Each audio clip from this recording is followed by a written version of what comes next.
What's up everybody, welcome back to the vlog again. So, like I said, I'm pumping videos out for the next couple weeks, hopefully non-stop, hopefully I don't have to stop. But got all the good old tires, so I need to grab some of these burners and get some wheels, probably get some gas cans, oil to change on the FD, and some premix and some other stuff like that. Today, hopefully the FD is going to start. That's the goal. Everything should work, but just gotta do an oil change and everything before we turn the motor over because it's been a little while. But yeah, time to grab some stuff and then head back up to the house and hopefully get everything going with the FD. All right, I got a couple gas cans here. I got a nice stack of tires next to some of my RPF ones, and then some other fuel cans that are either empty or have fuel in them that is still good. So I got some oil for the oil change and then some premix for the E85 that I'm gonna put into the gas cans that are empty. So I'm probably gonna load this stuff up now, go get some ethanol, and then I have to go by Jason's house, get some gas cans, and then we can finally start working on the car because it's already like 4 o'clock, so I'm gonna hit some crazy traffic.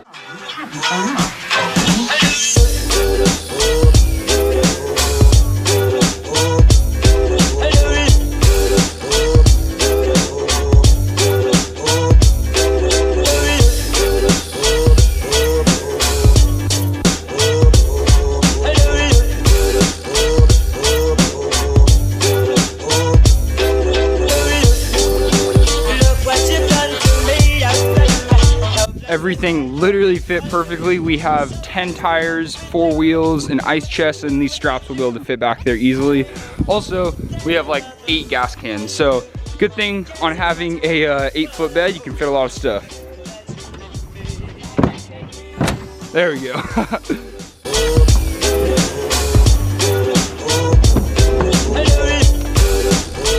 Just stopped by O'Reilly's and got these Allen key socket heads. So on my, it's not focusing, but on my oil pan, it's an Allen key, which is kind of annoying because it's really easy to strip.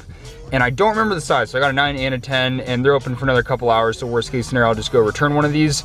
But yeah, we're good to go. All right, so we're back at the house now. This is the Redline oil that I use. It's 1550, so this is their race oil, and I've used it the whole time I've had the car. Abel told me to use this oil since I got my car tuned by him, and like, it's been over 2 years on the same engine. We're going on 3 years now. So sticking with Redline oil, that's the only oil that I will use. I use it for premix, trans, diff, any type of oil that you can think of, I definitely use it for.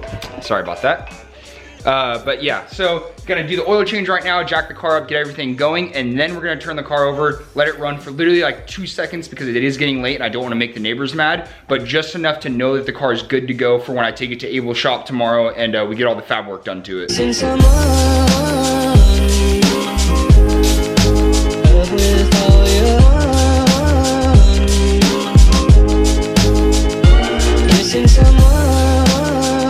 Alright, so I just got back from the auto parts store. I ended up actually getting the wrong size, so I bought 2 smaller sizes, and I know for sure one of these are gonna be the right one. And it's something that I don't mind keeping because I need something that goes on a ratchet. It just makes it way easier. When you have just the Allen key, it's super easy to strip it out just because you don't have a lot of leverage on it, but good thing I got the right tools now. Alright, so I'm sure all of you guys know this, but when changing your oil, if you didn't know, you take off that your oil fill cap, and then it makes like a nice little siphon or like funnel thing, I guess you could say, for air to pull through the top and then all the oil go through the bottom so it doesn't like bubble and splash all over the place.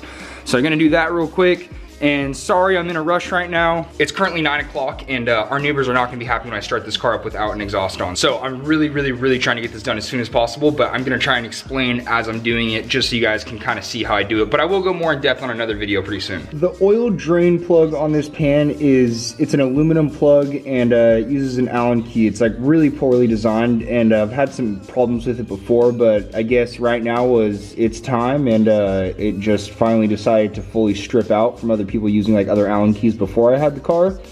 And yeah, so drain plug isn't coming off right now. So I'm gonna have to try and figure something out tomorrow at Abel's shop, how to get that drain plug off and what we can replace it with or what we can do about it. And hopefully I can still make this track day on Saturday. So time to do something else for the time being.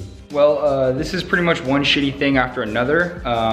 Was getting ready to try and start the car. All the power on the block just went out. So the video is getting paused for right now. Who knows when the power will get turned back on, but it's pretty shitty. I'm kind of bummed. It's literally, I have days to get this car done, and it's just, I don't know, it's starting to get real impossible. So as you can tell, I'm pretty bummed right now. So the power just turned back on, so I'm gonna try and start the car. If the car starts and runs, I'm gonna shut it off and then go to bed because we have to be up at 5:30 in the morning to try and get the car done tomorrow to where it's like almost ready for the track pretty much. Since I can't push the clutch in, I'm gonna crank over the motor with it sitting like this just to make sure that it's not in gear, and then we should be good.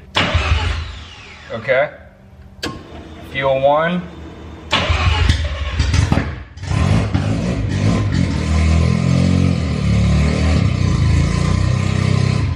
Car starts, yes! Oh, it's real smoky in here already, but it sounded like shit because there's no exhaust, but I am super, super happy. Car starts. That was the most worried. Actually, I wasn't really that worried, but I was a little worried. I was a little worried for sure. Car starts though, so that's super sick. I'm super hyped. Wasn't able to change the oil. Got to do that tomorrow. What else is there? So yeah, so for tomorrow, we're going to fix the drain pan so I can change the oil, and change the oil. Need to weld the steering column onto the dash bar, make a new seat bracket, weld the hydraulic e-brake up, get the bolts for the shifter that go right here. And I also need to actually like put this plate in that goes over the top of the shifter that I was supposed to do a long time ago but didn't finish. I know today was a really short video, so I'm sorry about that, but like I said, I don't know. Things don't always go as planned when you're working on a race car, and I know that, and I get really frustrated sometimes, so I was pretty bummed out earlier, just thinking like if I don't make it to the track, I am gonna be super upset. But yeah, so I think we're still good, hoping we're still good, and hopefully I get to go burn some tires. So I got the tires, the wheels, everything's pretty much good to go, just need to mount the tires on the wheels. Just little stuff like that, which is time consuming, but I think we're good. So thank you guys so much for watching. Hit that subscribe button if you haven't already. I'm really trying to hit 20K. I said it in the last video. I need more of you guys to subscribe. Come on, I'm like 2,500 subscribers away. It's not that far. So please hit that button, and I'll see you guys in the next one.